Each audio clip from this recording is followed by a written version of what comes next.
Well, good morning, everybody. Breaking news. I'm sure some of you have heard already, but I felt like we needed to do a live show today. Moisés Ballesteros to replace Ian Happ on the Cubs roster. What does that mean? Why are the Cubs promoting a catcher when they lost an outfielder?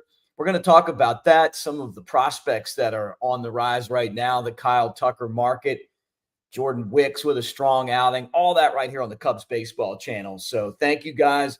Like, subscribe, thumbs up, all the things that we ask you to do every single day. And again, breaking live news type show here today. And good morning.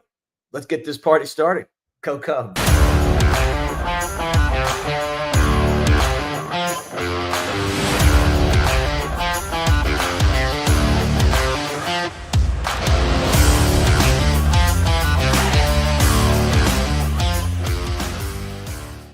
All right, rise and shine, everybody. Mick Gillespie, Cubs baseball channel. And as I do every single day, I ask you to like and subscribe, give thumbs up. Great day to be here. And I know it's a lot for the Cardinals. When you ask them to do stuff, it's confusing to them. Cubs fans, and hit the bell as well. But I try to come on when there's breaking news that I think is significant. And today was one of those. I didn't want to do this overnight. I wanted to talk to you guys in person. So I tried to get as close to 7 o'clock Central as I possibly could. So here we are, early in the morning. And I had a show, and I banged the show out last night. But it's insignificant now because this is official.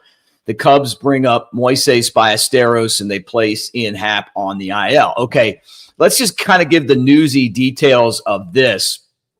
So the Cubs obviously are going to be without Ian Happ. He is going on the IL. Happ's had a pretty good in left. He's a perennial Gold Glover, but he's hitting .269 this year, and he's got a .364 on base percentage. He's got 3 home runs, 9 doubles, 19 RBIs. He's walked 24 times. He scored 29 runs. Pete Crow Armstrong looks really good in that leadoff spot. And I guess now you get, Seiya Suzuki back in the outfield. He can play some left. And this is all happening because instead of bringing up Kevin Alcantara, who's losing a lot of ground probably, and I'll talk about him later on, got pushed up through the system where maybe his skill set was good, but his maturity level wasn't. Not an option this time. Owen Casey's still there, but, and I could see him being a guy that you would put in this spot. But the reason that Moisés Ballesteros is the right guy for this is the right move for the Cubs, is that the guy's hitting the cover off the ball. This is a DH spot that they're going to bring him up for. So we're going to get an idea right now what Ballesteros is all about. Now, he's hitting .368. He's got a .420 on base percentage. He's got 4 home runs, 7 doubles, a triple, which for a guy that's not so fast, impressive there. 18 runs batted, and he scored 19 times. And he's walked 12 times to 16 strikeouts. He's been, predominantly a catcher, but DH as well. Sometimes he plays first base. You don't put a guy at 5'8" at first base in the big leagues, I don't think. Maybe unless you're the A's, Moneyball A's, right?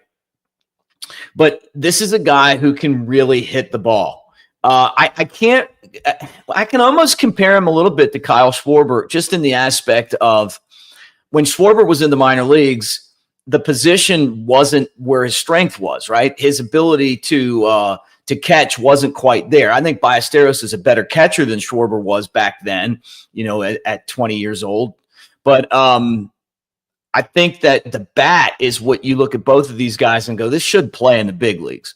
There was a time where Schwarber was probably one of the top 10 lefty bats in the entire world, and he was in the minor leagues, because they wanted him to get better at catching. But Joe Madden was always so adamant about bringing those kind of guys up and letting them have an impact on the roster. And look, the Schwarbs is still hitting, right? Ballesteros, they asked him to generate more power. He's done that, but he's got great hands, great balance at the plate. He's got an excellent eye. I don't think he's going to come up and be Kyle Schwarber power-wise. I got a feeling he's going to have a higher batting average and on-base percentage and maybe less power. But gap to gap, the guy's got just an ability to put the ball where he wants it. He uses the entire field. And he's maybe going to be a better hitter than Ian Happ. I know he's not a switch hitter, but a left-handed batter. I expect him to come up and the hitting be just what he does, and we'll see. And the thing we got to remember, and we talked about this a lot on these shows, is that the transition from AAA to the big leagues at this point in time, since we've trimmed off so many of these, levels in the minor leagues, and we also will push a guy up through the system without them really mastering a level. It's like they get hot for a couple of weeks and they're up there. And it's not just the Cubs. I mean, this is across the board. There's a couple organizations that still slow play it, but that's not what most teams do anymore. So when they get to the big leagues, there could potentially be some struggles. But this guy's got a really good ability to hit not just fastballs, but off-speed stuff too. He's not going to be overpowered in the big leagues. So he could be one of these splash guys that comes in and has a really fast start. And then maybe they figure out some adjustments and obviously, they take advantage of him. I mean, he's going to struggle at some point, but you wonder when those struggles are going to be. So Ballesteros gets the call up. Now we saw Cade Horton, Cubs top prospect, who piggybacked in a game against the Mets. Cubs won that game. He was really good, against a great lineup. He's a superb player. Ballesteros, you've heard his name come up, maybe in trade conversations, because he's able to hit like he has. This gives the Cubs a parameter, and I love when they get the opportunity to do this. And this is why you want to have a deep farm system. You lose Ian Happ. Happ's been a rock, and now you have an opportunity to see what you got in the minor leagues. And we knew that this could possibly happen. And again, it doesn't surprise me that this is the guy for the Cubs in this spot. Outfield for the Cubs, I think, is going to be okay, because you got Pete Crow Armstrong in center field, who could possibly be, arguably anyway, the best defender in the world. I mean, I could see you saying that. I think Craig Counsell has kind of, hinted about that as well, that, maybe Pete Crow Armstrong is not just the best outfielder, but the best position player. Seiya Suzuki, we didn't like him in right. We'll see what he looks like in left. I think he's very serviceable in that spot. He won a Gold Glove over in Japan. And then Kyle Tucker has been really good for the Cubs as well. So there's your starting outfield. And then, if Ballesteros hits while we're waiting on Ian Happ, this could be something that helps the Cubs. And then we saw in the lineup last night in the win over the Marlins, Miguel Amaya and Carson Kelly both in the lineup. And I think that really goes to show how good the catching has been for the Cubs this year, that you would have a lineup where you got both guys in there. And I think that's phenomenal for this Cubs team to do that, because that was definitely a position of weakness for the Cubs. And now all of a sudden kind of turning the corner there with the catchers, but Ballesteros is the third guy in that catching rotation. I mean, even though he's been in the minor leagues, he's 21 years old now. And, the fact that the Cubs catchers have hit so well has kind of kept him down. But we talked about this on a show earlier, I think last week, that, managers want guys that can come in and contribute, right?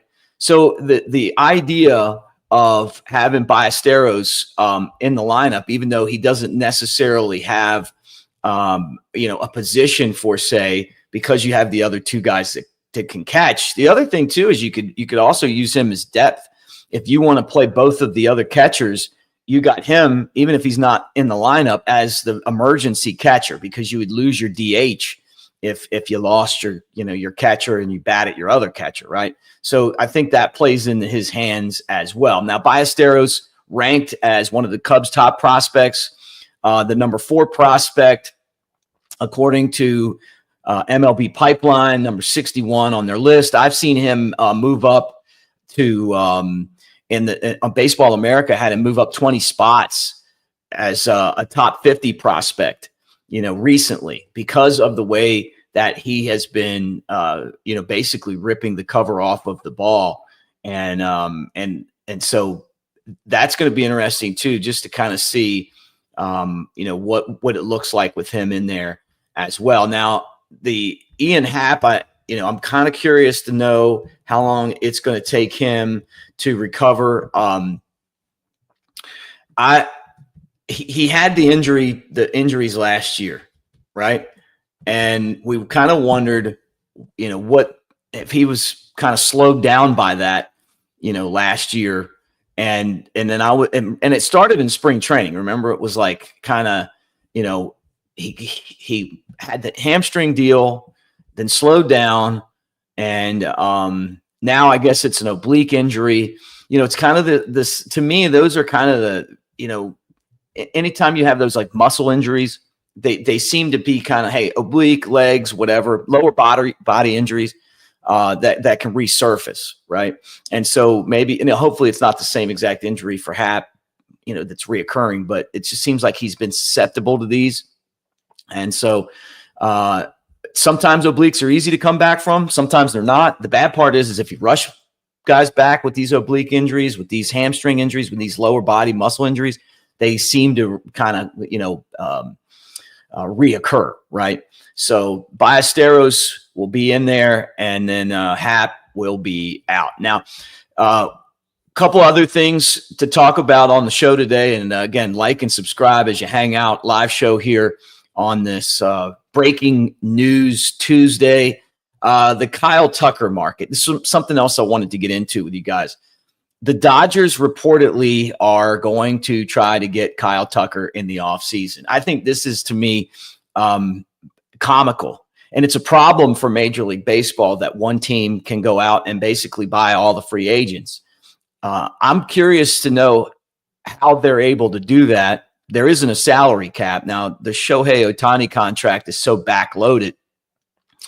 The report was, well, Kyle Tucker will be sought after by the Dodgers. Maybe he won't get the most money from them, but maybe he'll want to play there. I think this is a good problem for the Cubs. I'm going to tell you guys why. He has lived up to the hype. And how many times have we seen guys come, we get these guys, they come to the Cubs, and then they don't live up to the hype. They're just not that good, or they're past their prime. Nomar. Remember when Nomar came from the Dodgers? It's like, we got the wrong Nomar. We got the right Kyle Tucker. Cubs gave up a lot to get him. And the comparison that I use and why I think this is a blessing is at great restaurants. Think about the best restaurant that you love going to. What's the deal there? Normally you wait because we all like the same thing. Great restaurants. And you get there and you're like, well, the food's really good. I'm going to wait the 30 minutes. I'm going to wait the 45 minutes. And then you get in there and you're like, man, this is why I waited, right? Great restaurants have waits.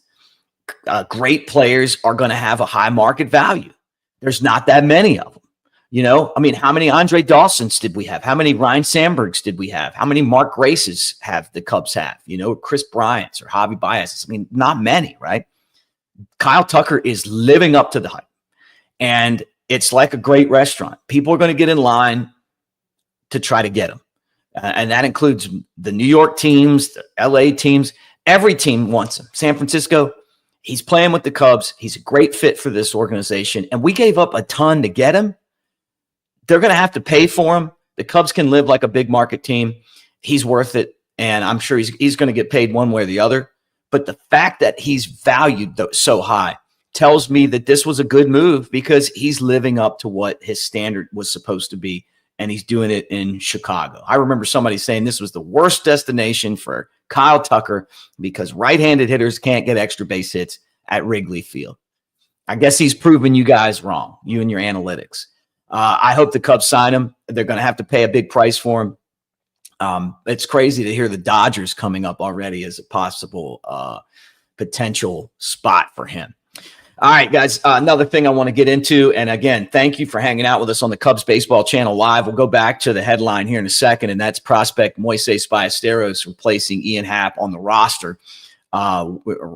Ian with an oblique injury and is going on the IL, and Ballesteros, arguably the hottest hitting prospect in minor league baseball, getting the call up to the Cubs. Another guy on that same team to keep an eye on is Jordan Wicks. Another great outing for Wicks in a start. The Cubs are right now thin with starting pitching. He's a guy that's proven that he can do it in the big leagues. and he just threw another 5-inning gem. They're holding him back. They're not letting him go 6, 7. They want to save his bullets. You don't know when Shota Imanaga is going to be back, and you don't know when Justin Steele is going to be back. Although we probably think at some point next year. KO, I love that, man. That's what I'm saying. He is living up to the hype, man. I'll get to your questions too. If you guys got questions, I see some good ones in there. I'll get to it. Look, this is what the live shows are about. They're about the questions. So let me run through my stuff and then we'll jump in there.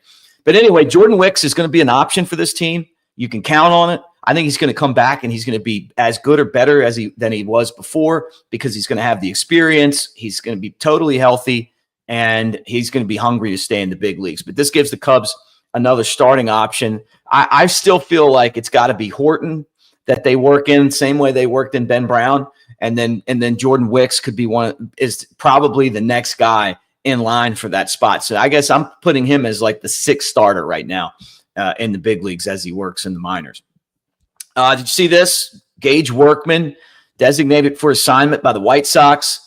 I think this is funny, and I got to steal this from my man, Michael Bronner, who writes for Cubs SI and a guy I know really well. He was talking about Gage Workman in a little story he wrote, and that comment he made, hey, I really like the Cubs, but now I'm here to beat them. When he went to the White Sox, it didn't last too long. And look, this is a player who should be in the minor leagues. The only reason that he got to the big leagues is because the Cubs took him in the major league portion of the Rule 5 draft, and he had to stay in the big leagues. And then they traded him to the White Sox. So he played 3 games. He didn't get any hits. He could possibly stay with the Sox if nobody picks him up and puts him on their big league roster. So we'll see if that happens. But it's kind of funny how that all played out for Workman. Yeah, like one of those things like, hey, man, just go over there and be like, hey, we had a great time. Don't give us the whole, all of a sudden, like you're going from the Cubs to the Sox like you're Sammy Sosa or something, You're going to start telling us how you're going to beat us. You're not even on the team. Prospect watch. And I love doing these for you guys. A couple of prospects that are kind of on the descend right now in the top 100 prospect list that I wanted to talk about. We did the stock up, stock down thing on Sunday. I kind of maybe like a Sunday theme. You guys seem to like it. You watch it. And so I'll keep doing it. But James Triantos has struggled in AAA. Again, one of these guys who has a ton of potential, really good eye to bat contact. He gets a ton of hits. Maybe promoted to Iowa a little too soon. And he's running into the first time that he's really struggled. But I don't give up on this guy. He can hit. He's probably got to walk more. That's just my opinion. I'm not a hitting coach, but the guys that make a ton of contact but don't walk a lot seem to struggle when you get to the better realms of pitching, because pitchers they'll give you what we call pitcher's pitch, right? Where you can hit this, but you're not going to really be able to do a whole lot with it unless you're Vlad Guerrero, not junior, but senior. We could take anything and hit it. Sometimes you want to lay off of that stuff, and he's probably got to be a little more patient and attack the pitches that are strikes and that he can drive, and he'll get the batting average up. He's never really been a power hitter for say, but sliding backwards. And then Kevin Alcantara, I told you I'd talk about this. Does not surprise me that with an outfield spot open, the Cubs still took Moisés Ballesteros. And one of the things with Alcantara was, again, there's 2 parts of this in baseball. There's what you do on the field, and then there's the maturity part of it. How do you deal with failure? How do you deal with the ups and downs of the game? Russ Nixon was my first manager when I was broadcasting in baseball. He was the third base coach on the Big Red Machine with Sparky Anderson. And, he was the manager of the Reds after Sparky left and took over the no more big. It wasn't a big machine anymore. It was going downhill. And then he was the manager in Atlanta. And Bobby Cox fired him and then put himself as manager because he knew the team was going to be good, according to Russ. Russ was great. And Russ was a guy who always preached about doing this in the game of baseball, staying consistent, not too high, not too low, being consistent, And those are lessons that young players need to learn. And sometimes they need to learn that by not being promoted before they're ready. So you may be able to go out on the field and play, but if that's not there, then eventually it's going to catch up to you. So both of those guys, Triantos and the Jaguar, have dropped out of the top 100 prospect list, according to Baseball America. Look, these lists don't matter. They just don't. But it does tell you where the industry thinks their value's going. And that's what you don't want, the perception there. And one of the biggest issues I have with this Cubs front office is that they have to be better at evaluating what they have and deciding early on whether, while the value's high, whether they're going to keep it or move it. Because the players that they got rid of, Luis Vazquez and Alexander Canario and Michael Arias, 3 guys they gave away, could have been chips. You could have gotten something back from them. You trade them and bring in, players that are younger. Or maybe you trade them when they had value for some help in the bullpen. But you're afraid you don't want to give them up because, well, maybe they could be good, or maybe you have to decide quicker. You got to be quicker on that. And then when this starts happening, and now all of a sudden the perception is, well, he was the 67th prospect. Now he's the 100 prospect, or he's off that list. When you make trades like this, some of it is just the front office being able to say, well, look, we might have traded, Javi Baez, but we went out and got Pete Crow Armstrong. He was the Mets' top prospect, before what Pete Crow Armstrong could be or couldn't be, right? They're doing the same thing on the other end, right? Well, he's a top 100 prospect we just got in a deal. Now they're not anymore, according to Baseball America. You got to make it. Now you have to have a partner for these trades too, but you have to evaluate that early. And in a minute that you say, hey, this guy isn't going to be able to help us, you need to move him out, or the value goes way downhill. So that could be something that they're thinking about right now. I'm going to get to the comments here in a second. And again, thank you guys for hanging live on the Cubs baseball channel today. Another piece of news, Thielbar back, so that gives the Cubs a couple of lefties. Holloway option to Iowa. I thought he held his own in the big leagues, so good for him. That's what you want as the Cubs pitching goes, right? And I gotta, I'm just kind of like, maybe taking it. I don't want to call it taking a shot, but giving my opinion on, the valuing of prospects. One thing that this front office has to get a lot of credit for is that they've created depth, right?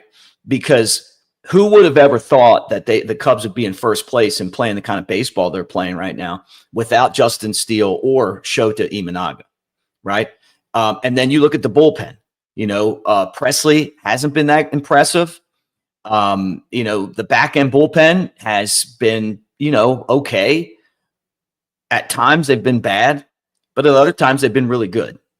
So I mean, you can't stay at the top of the standings if the back of the bullpen's bad. But they've done this. They've actually created, some depth with the starting pitching. They're using that right now. And I just mentioned that Jordan Wicks could be a guy they could count on there. They could also, Chris Flexen's another guy that they could count on, as a 6th starter. And then, guys like Holloway that were able to come up and give you some outs while Thielbar was on paternity leave.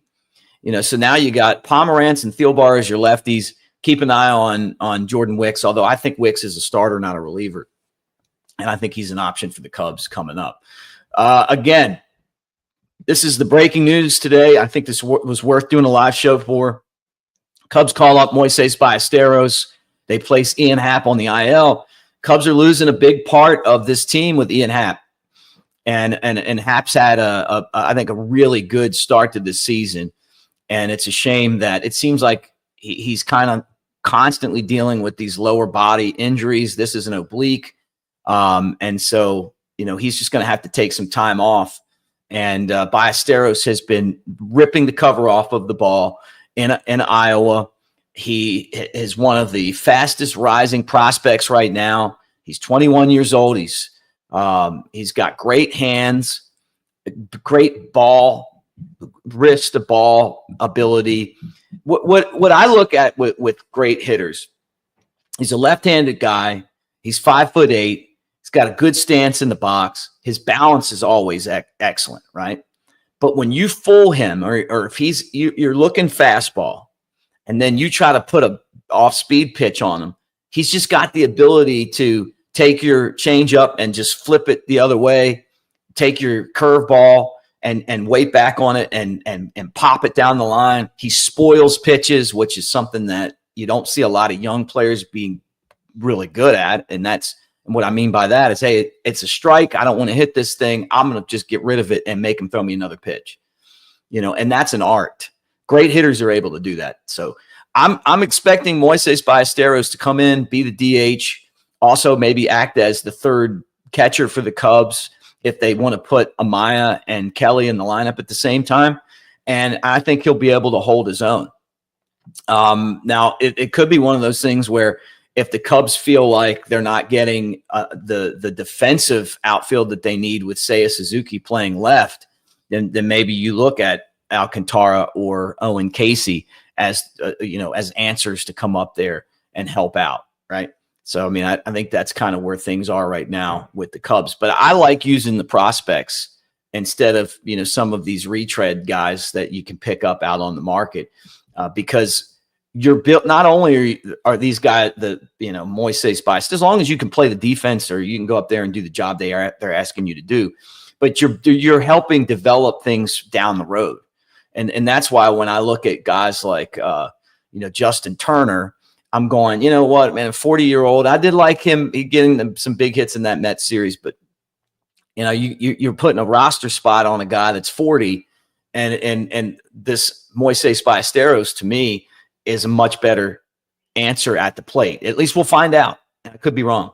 But, like any help that you get from the guys in your farm system is going to be honestly going to be great. All right.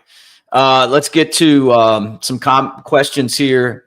Demo, the word is that he's coming again, that he is making adjustments, trying to get quicker to the ball. He's got the experience of playing 18 games in the big leagues. Remember, he also dealt with an injury that slowed him down during spring training. But I like Rick Strickland a lot, the hitting coach there. And Strick's basically saying that he thinks that he's ready to return. The numbers look good for Shaw. He's always playing good defense, so he's just got to wait his turn. And unfortunately for Ballesteros, it was an injury that opened the door for him, which is something that you don't want. But from what I hear, Shaw's in position right now to make that move sometime soon. So. KO Sports, you brought this up. I was talking about this before. A great comment. We're talking about Kyle Tucker being looked at by teams like the Dodgers, and that the Cubs need to act like a big money team, a big market team. They have to.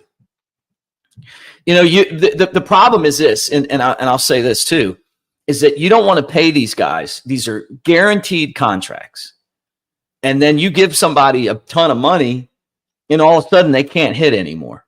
Like what happened?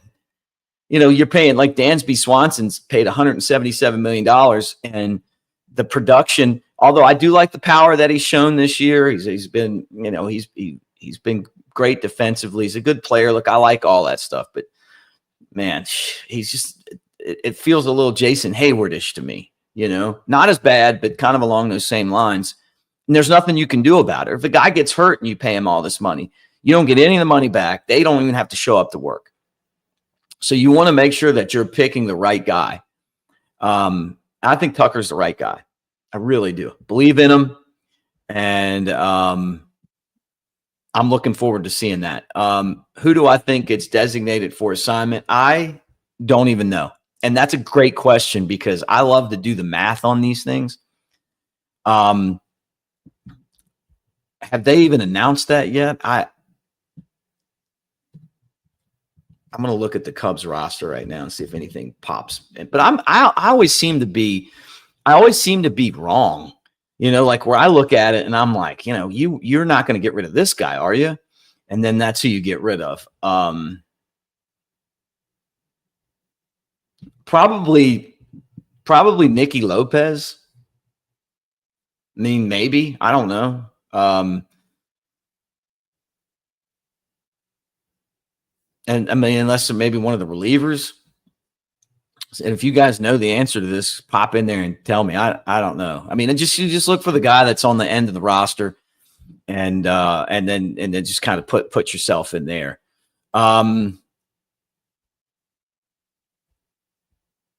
Let's roll through here. Still talking about Shaw. Yeah, the corresponding move. Hey, what's up, John? Good to see you, man.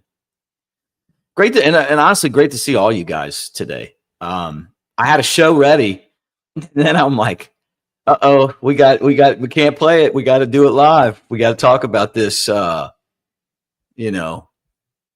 to talk about this. Okay, so you guys think it'll be Brujan? Yeah, it could be. I mean, this is the guy that the Cubs traded to get. They sent Matt Mervis over to the Marlins for him, and Mervis has hit for some home runs this year. He hasn't gotten the average thing down, but we seeing him in this series, like he's in there. And the Marlins are a great place for a guy like him because it's probably going to look like Pete Crow Armstrong. It's going to take him a year of getting out before he starts to really put the bat on ball like he can definitely play. Ethan Hawk says Brujan can play D.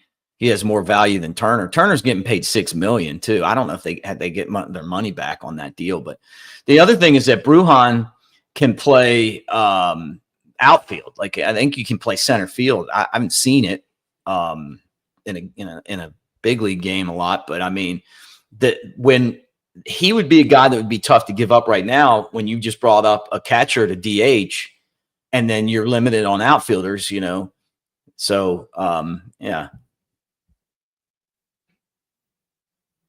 And this is a good comment too. Hopefully they don't send Moises back when Hap returns. Yeah, very true. Very true. But we'll see. Anyway, look, that's it for today. I just wanted to jump on here and talk about this thing live. Please like and subscribe to the channel. Great being a part of what we do here every day. And again, when breaking news happens, we try to jump on here and talk about it, and we'll do that again. But Moisés Ballesteros joins the Cubs. They're playing great baseball. They'll take on the Marlins tonight and try to go ahead and just knock this series out. I thought the way they played last night in that 5-2 win was excellent. Colin Ray, threw a gem of a game. Pomerantz, how about that? The guy hadn't been in the big leagues forever, and then all of a sudden now he's back and he's getting the job done. Ben Brown hoping to follow up from his last game, 3-3 record and a 4.95 ERA, getting the start at 6:40 tonight against the Marlins, and it'll be against Valente Balazzo. Am I saying that right? Balazzo, 0-2, 3.50 ERA. And we'll be watching that. So thank you guys. Go Cubs.